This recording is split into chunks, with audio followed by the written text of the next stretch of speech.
लगातार latest educational videos देखने के लिए सब्सक्राइब करें इनसाइट स्टडी फोरम चैनल को और प्रेस करें बेल आइकन में ऑल को सभी नोटिफिकेशंस पाने के लिए।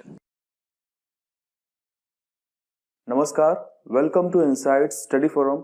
आज के इस वीडियो से हम स्टार्ट कर रहे हैं डीएलएड फोर्थ सेमेस्टर की विज्ञान की क्लास और इसमें हम सबसे पहला चैप्टर जो चैप्टर 4 है यहाँ से स्टार्ट कर रहे हैं और इसमें हम बात करेंगे रक्त की संरचना, रक्त वर्ग तथा रक्त का आदान प्रदान।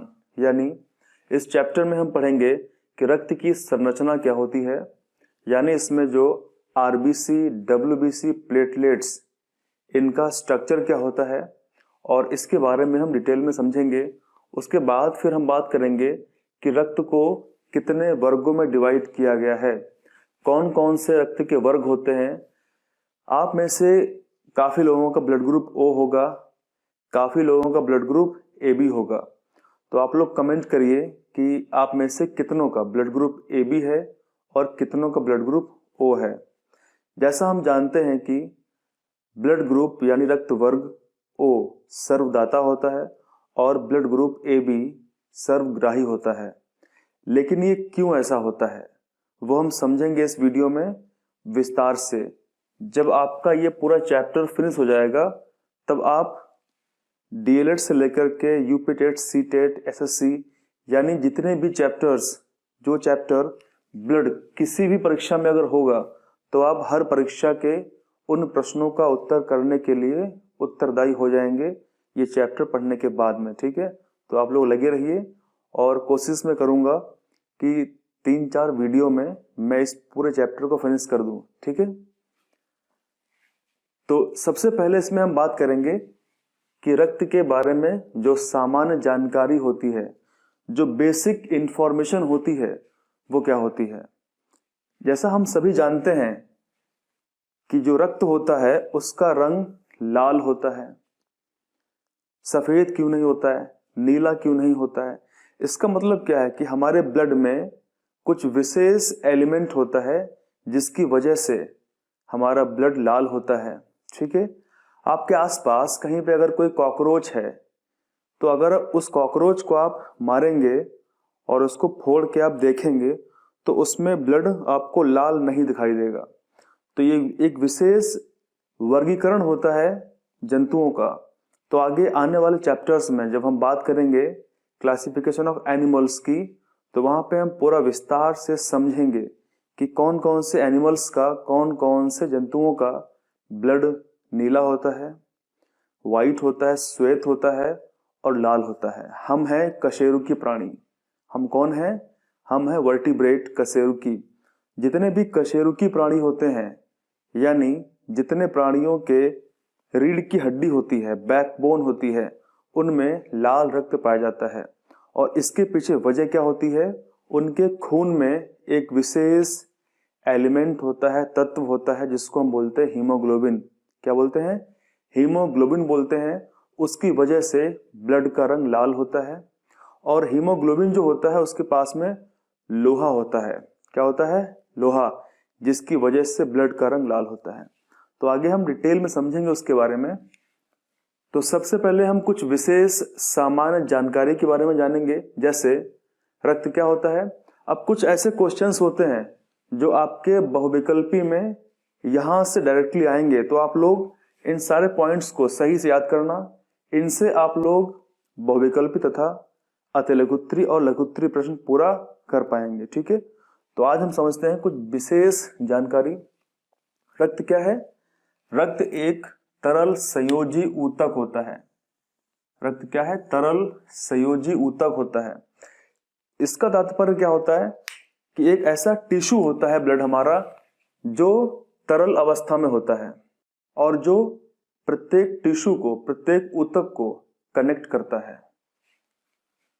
दूसरा पॉइंट है, एक वयस्क में रक्त की जो सामान्य मात्रा होती है वो कितनी हो सकती है? 5 से 6 लीटर तक हो सकती है। वहीं अगर हम बात करें महिलाओं में, तो महिलाओं में आमतौर पर रक्त की मात्रा एक पुरुष वयस्क के मुकाबले में 500 ml कम होती है। तो आप ध्यान रखेंगे 500 ml कम होती है। इसके पीछे कुछ वजह है। आगे चैप्टर में हम बात करेंगे कि कौन कौन सी ऐसी वजह हैं जिसकी वजह से ऐसा होता है। दूसरी बात है कि रक्त का जो पीएच मान है, जो पीएच वैल्यू है, वो कितनी होती है? वो 7.4 होती है। यहां से क्वेश्चंस कई बार पूछा गया है कि रक्त का पीएच मान कितना होता है। अब जरा आप बताइए कि अगर रक्त का पीएच मान 7.4 होगा तो ये क्या है, क्षारीय या फिर अम्लीय? तो अगर 7.4 होगा तो ये होगा हल्का, क्या होगा? हल्का क्षारीय होगा, ठीक है। स्लाइटली बेसिक होगा।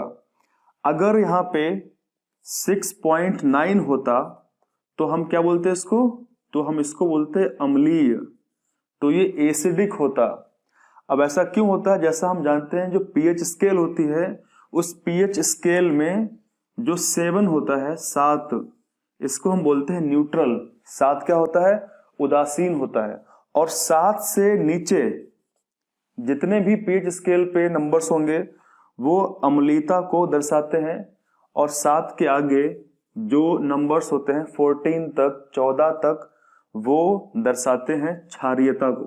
तो आप ध्यान रखेंगे, ठीक है। चलिए आपसे मैं क्वेश्चन पूछता हूं, जो बारिश का पानी होता है, जब बारिश होती है, उसका पीएच मान कितना होता है? आप लोग तुरंत अभी कमेंट में उसका आंसर लिखिए, ठीक है।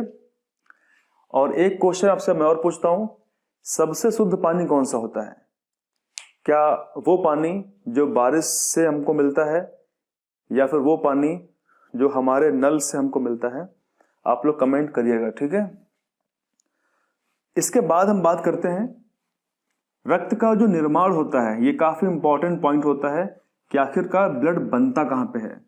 तो रक्त का जो निर्माण होता है वो सबसे पहले हम बात करेंगे वयस्क में। अगर कोई वयस्क है तो वयस्क में रक्त का निर्माण कहां होगा? अस्थि मज्जा में होगा। अब अस्थि मज्जा क्या होती है? अस्थि मज्जा को हम बोलते हैं इंग्लिश में बोन मैरो। क्या बोलते हैं इंग्लिश में? इसको हम बोन मैरो बोलते हैं। हमारी हड्डी जो होती है ना, हमारी हड्डी के बीच में एक विशेष प्रकार का पदार्थ भरा होता है, उसको हम बोलते हैं बोन मैरो। वहां से ब्लड का फॉर्मेशन होता रहता है। वहीं पे अगर हम बात करें भ्रूण की, यानी फीटस की, तो जो भ्रूण होता है वो अभी वयस्क नहीं बना है, तो वो अभी पेट के अंदर है, ठीक है, और उसका जन्म अभी नहीं हुआ है, जन्म होने वाला है। तो उसमें मोस्टली कहां बनता है? लीवर में बनता है। कहां बनता है? लीवर में। जो यकृत होता है वहां पे बनता है, और कभी कभार प्लीहा भी पार्टिसिपेट कर सकता है ब्लड के फॉर्मेशन के लिए। कहां पे? भ्रूण में। तो ये कुछ इंपॉर्टेंट और बेसिक जानकारी थी जो हमने जानी ब्लड के बारे में। अब हम जानेंगे कि ब्लड के कार्य कौन कौन से होते हैं। काफी बार क्वेश्चंस आता है कि ब्लड के फंक्शंस कौन कौन से होते हैं।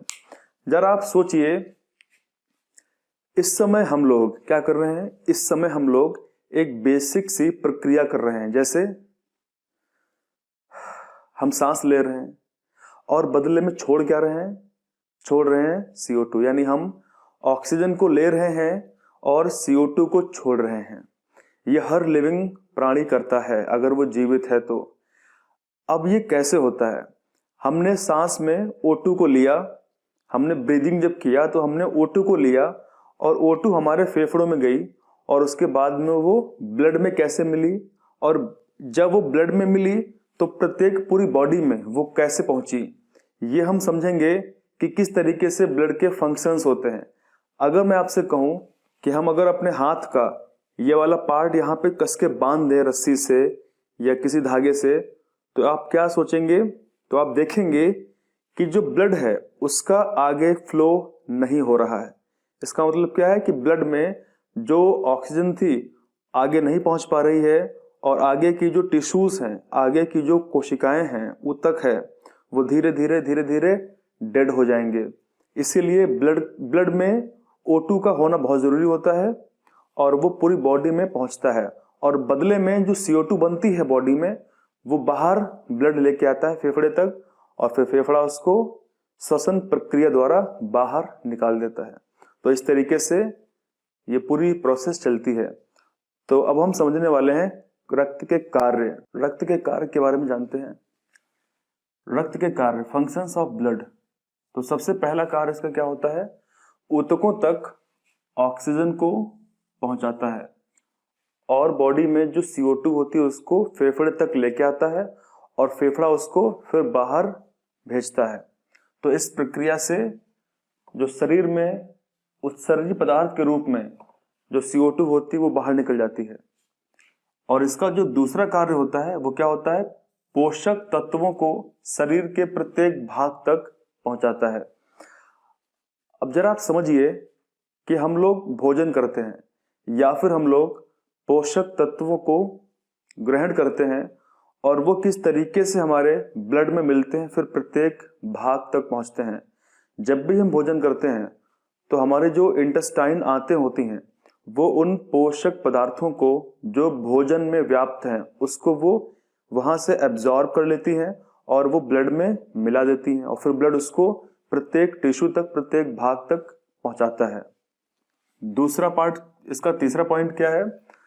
उत्सर्जी पदार्थों को शरीर से बाहर करना। यानी जितने भी हमारे शरीर में उत्सर्जी पदार्थ होते हैं, एक्सक्रीटरी प्रोडक्ट होते हैं, उनको शरीर से बाहर निकालता है। और कैसे निकालता है? इसके पीछे कई प्रक्रिया होती है, उसको हम बोलते हैं एक्सक्रीशन। एक विशेष प्रक्रिया होती है उसको हम बोलते हैं एक्सक्रीशन। तो उसमें पूरा इसको हम डिटेल में पढ़ेंगे। यहाँ पे हम समझते हैं कि कौन कौन से ऐसे उत्सर्जी पदार्थ होते हैं जिनका शरीर से बाहर निकलना अत्यंत आवश्यक होता है। जैसे हम प्रोटीन खाते हैं, हम भोजन के थ्रू खाने में हम प्रोटीन का सेवन करते हैं तथा अन्य पदार्थों का सेवन करते हैं। अब उससे क्या होता है? उससे कुछ ऐसे पदार्थ होते हैं जो हमारे भोजन से जब हम उसको खाते हैं वो हमारे पेट में मेटाबोलाइज होते हैं, उनका चयापचय होता है और उसके बाद में कुछ उनमें से वेस्ट बनते हैं। तो उन वेस्ट को शरीर से बाहर निकलना अत्यंत आवश्यक होता है। और कैसे होता है? मान लीजिए हमारे शरीर में एक विशेष प्रकार का उत्सर्जी पदार्थ होता है जिसको हम बोलते हैं यूरिया। जिसको हम क्या बोलते हैं? जिसको हम बोलते हैं यूरिया। यूरिया। आप लोगों में से अगर किसी को यूरिया का फार्मूला पता है तो आप लोग कमेंट में जरूर लिखिए कि यूरिया का फार्मूला क्या होता है। तो यूरिया हमारे लिए क्या है? एक विशेष प्रकार का उत्सर्जी पदार्थ है, ठीक है। और ये यूरिया जो होता है वो हमारे ब्लड में रहता है, लेकिन ब्लड क्या करता है? उसको किडनी के पास भेजता है। और जैसा हम जानते हैं कि जो किडनी होती है, किडनी कितनी होती है? किडनी 2 होती हैं। इसको हिंदी में हम वृक्क बोलते हैं। ये हमारी प्यारी सी किडनी है, ठीक है। दिस इज किडनी और ये है ब्लैडर, मूत्राशय। और ये किडनी है, किडनी करती क्या है? किडनी ब्लड को फिल्टर करती है और फिल्टर करने के उपरांत जितने भी उत्सर्जी पदार्थ होते हैं वो शरीर से बाहर निकल जाते हैं यूरिन के थ्रू, यानी मूत्र के थ्रू। तो यूरिया है। यहां पे हमने समझा था CO2 के बारे में। CO2 भी एक प्रकार का उत्सर्जी पदार्थ है। तो ऐसे अमोनिया है, यूरिक एसिड है। तो ऐसे निम्न प्रकार के उत्सर्जी पदार्थ हमारे शरीर से बाहर निकलते रहते हैं। तो इसका जो अगला पॉइंट है वो ये है कि रक्त जो होता है वो हमारे प्रतिरक्षात्मक के रूप में कार्य करता है। यानी कुछ विशेष प्रकार की एंटीबॉडीज हमारे शरीर में पाई जाती हैं। वो करती क्या है? वो हमारे शरीर को बाहर से आने वाले जितने भी पैथोजन होते हैं, जितने भी क्या होते हैं? जितने भी पैथोजन होते हैं, आगे इसको हम पढ़ेंगे, इसको हम बोलते हैं रोगाणु। जितने भी रोगाणु होते हैं उनसे हमारी रक्षा करती है।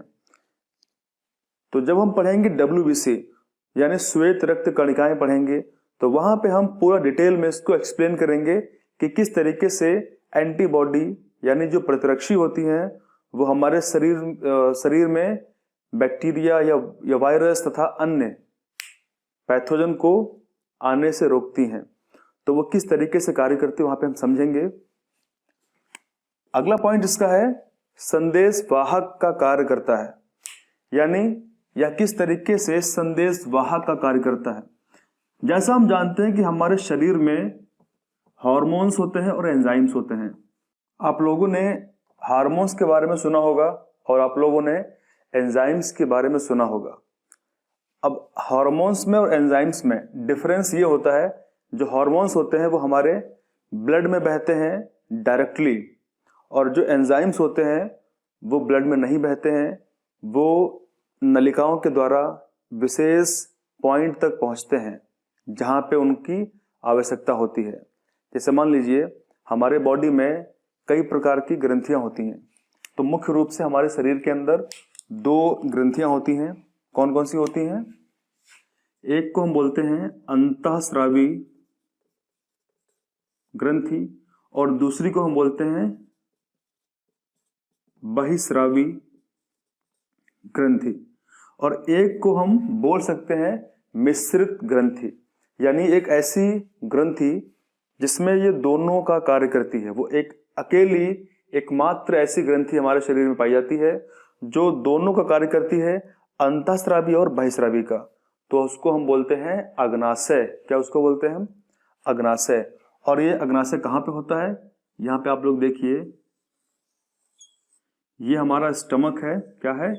ये हमारा आमाशय है, पेट है, और इस आमाशय के जस्ट नीचे यहाँ पे एक इस तरीके से स्ट्रक्चर होता है, संरचना होती है, जिसको हम बोलते हैं अग्नाशय। क्या बोलते हैं? पैनक्रियाज बोलते हैं उसको हम, पैनक्रियाज। और यहाँ पे होता है लीवर, ये लीवर होता है जिसको हम बोलते हैं यकृत। तो ये जो पैनक्रियाज होता है, ये एक ऐसी एकमात्र ग्रंथि हमारे शरीर में होती है जो अंतःस्रावी और बहिस्रावी का कार्य करती है, और बाकी सारी ग्रंथियां या तो अंतःस्रावी होंगी या फिर बहिस्रावी होंगी। तो मैं आपसे क्वेश्चन पूछता हूं, आप लोग किन्हीं 4 अंतःस्रावी और 4 बहिस्रावी ग्रंथियों के बारे में नाम लिखिए उनका, ठीक है, कि कौन कौन सी आपको पता है, या फिर आप लोग सर्च करिएगा गूगल पे, उसके बाद लिखिएगा, मैं चेक करूंगा, ठीक है।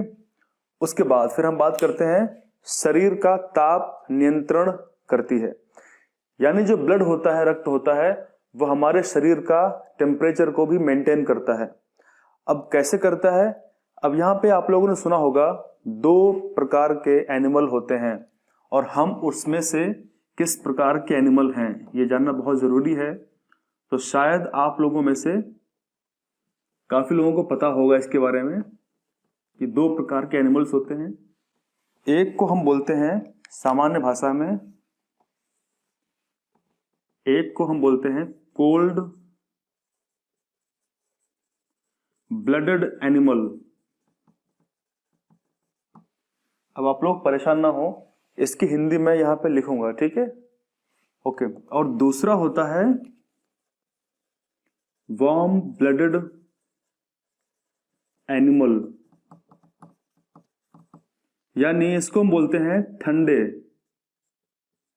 ठंडे खून वाला या फिर रक्त वाला जंतु, और इसको हम बोलते हैं गर्म रक्त वाला जंतु। तो 2 प्रकार के एनिमल्स होते हैं हमारे पूरे अर्थ पे पाए जाते हैं। अब आप लोग बताइए कि हम जो हैं, हम और आप, ये हम और आप, ये कौन से वाले जंतु हैं? क्या हम ठंडे खून वाले हैं या फिर गर्म खून वाले हैं? तो आप लोग कमेंट में लिखिए। काफी लोग समझते होंगे कि हम लोग गर्म खून वाले हैं, और काफी लोग समझते होंगे कि हम लोग ठंडे खून वाले व्यक्ति हैं।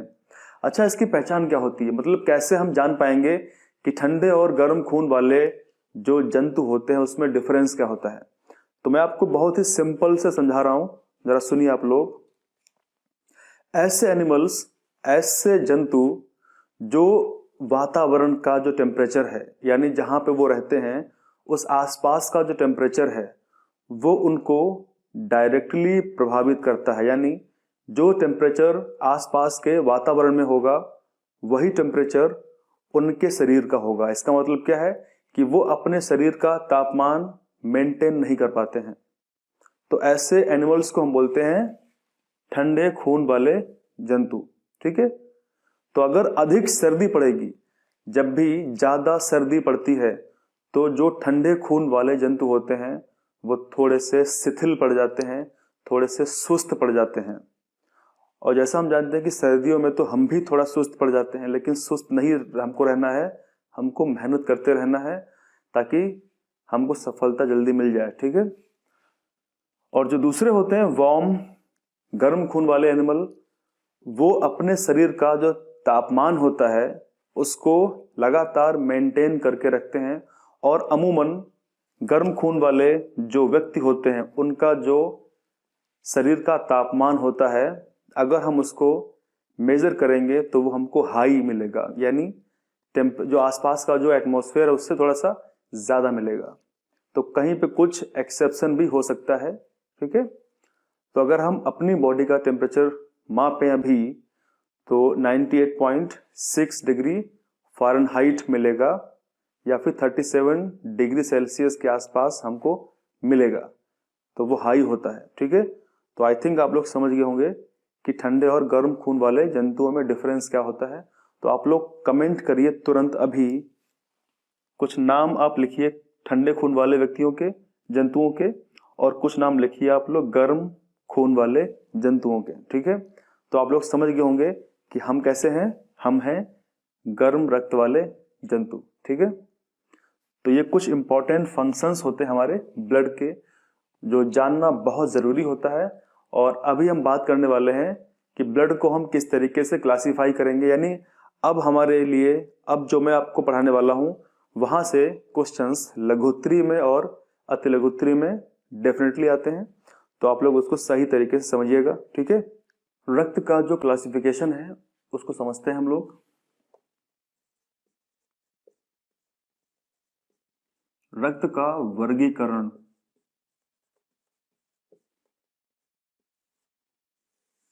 ब्लड को क्लासिफाई कैसे करेंगे हम।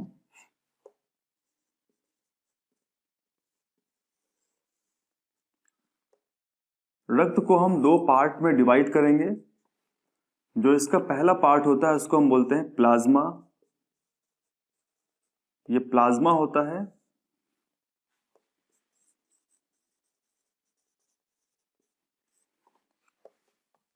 और जो दूसरा इसका पार्ट होता है उसको हम बोलते हैं रक्त कणिकाएं, रक्त कणिकाएं यानी ब्लड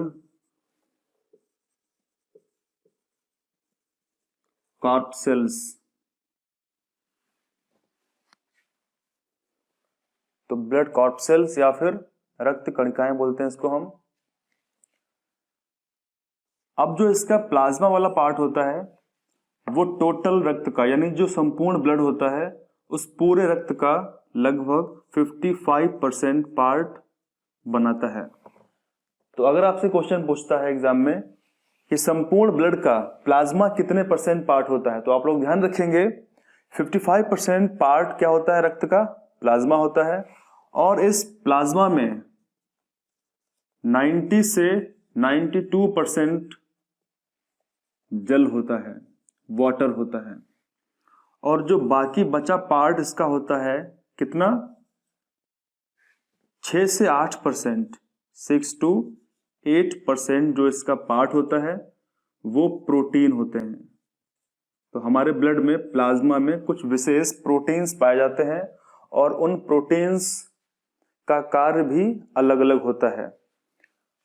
तो कुछ विशेष प्रोटीन्स की हम बात करेंगे जो काफी इंपॉर्टेंट हमारे लिए हो सकते हैं। जैसे एक होता है एल्ब्यूमिन, क्या होता है एल्ब्यूमिन। दूसरा प्रोटीन होता है ग्लोब्यूलिन और तीसरा होता है थ्रोम्बिन। तो ये कुछ प्रोटीन हमारे ब्लड में प्लाज्मा के पार्ट में पाए जाते हैं। ठीक, कौन कौन से होते हैं, एल्ब्यूमिन, ग्लोब्यूलिन और थ्रोम्बिन। अगर इसको हिंदी में हम लिखें, एल्ब्यूमिन, ये होगा ग्लोब्यूलिन और ये वाला होगा थ्रोम्बिन।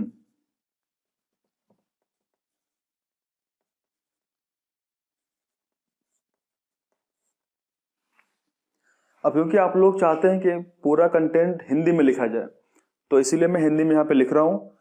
तो हमने देखा हमारे ब्लड में 55% प्लाज्मा होती है और उसमें 90 से 92% जल होता है और बाकी जो बचा पार्ट होता है उसमें प्रोटीन होती हैं तथा अन्य चीजें होती हैं, जैसे ग्लूकोज हो गया, यूरिया हो गया, तो अदर भी पार्ट पाए जाते हैं।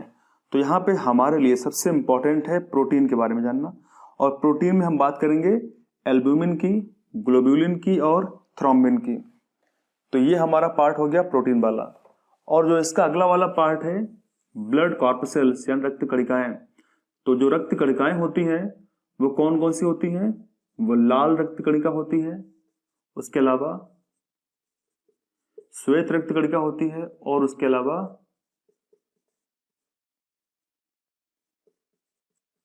प्लेटलेट्स होती हैं। इसको हम बोलते हैं बिंबाणु। क्या बोलते हैं?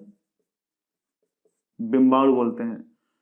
तो ये रेड ब्लड सेल्स होती है, ये व्हाइट ब्लड सेल्स होती है और ये होती है प्लेटलेट्स। यहां से क्वेश्चंस बहुत आते हैं, ठीक है। आपसे एग्जाम में पूछ सकता है कि लाल रक्त कोशिकाओं के कार्य लिखिए, 1 या 2 आप लिखेंगे, या फिर आपसे पूछ सकता है कि श्वेत रक्त कोशिकाओं के कार्य लिखिए, या फिर आपसे पूछ सकता है कि लाल और श्वेत रक्त कोशिकाओं में मुख्य अंतर लिखिए, ठीक है, डिफरेंस क्या इसमें होता है। या आपसे पूछ सकता है कि प्लेटलेट्स क्या होते हैं और इनका कार्य क्या होता है। तो ये पूरी जानकारी यानी अगले वीडियो में हम बात करेंगे पार्ट 2 में रक्त का जो क्लासिफिकेशन है उसके बारे में जानेंगे, और हम पूरा बात करेंगे प्लाज्मा से लेकर के प्लेटलेट्स तक, और ये काफी इंपॉर्टेंट है। और उसके बाद फिर हम बात करेंगे ब्लड ग्रुप्स के बारे में, जहां पे हम जानेंगे कि आखिरकार क्यों किसी व्यक्ति का अगर ए पॉजिटिव है और किसी व्यक्ति का अगर बी है ब्लड ग्रुप, तो आखिरकार वो दोनों व्यक्ति आपस में ब्लड को ट्रांसफ्यूज क्यों नहीं कर सकते हैं। मान लीजिए रामू का ब्लड ग्रुप, रामू का रक्त समूह ए है और उसका फ्रेंड है सोनू, उसका ब्लड ग्रुप जो है वो बी है। तो क्या ऐसा हो सकता है कि जब भी कभी भी रामू को रक्त की जरूरत पड़े तो उसका जो मित्र सोनू है वो उसको ब्लड देने आ जाए? क्या पॉसिबल है? आप लोग बताइए, हाँ या ना? नहीं पॉसिबल है। आखिरकार ऐसा क्यों नहीं पॉसिबल है? और आपसे मैं 2 क्वेश्चंस पूछता हूं। ब्लड सर्कुलेशन, रक्त परिसंचरण, इसकी खोज किसने की थी? उसका नाम आप कमेंट में लिखिए। और दूसरा आपसे मैं क्वेश्चन पूछता हूं, जो ब्लड ग्रुप्स होते हैं, रक्त समूह होते हैं, उसको किसने खोजा था, यानी रक्त समूह को किसने खोजा था? आप लोग इसका आंसर कमेंट में करिएगा, नहीं तो फिर अगले वीडियो में हम पूरी बात करने वाले हैं, ठीक है। तो इस पार्ट में यहीं तक था। अगर वीडियो अच्छा लगा हो लाइक करिए, शेयर करिए। मिलते हैं नेक्स्ट पार्ट में। Thank you very much. Thank you.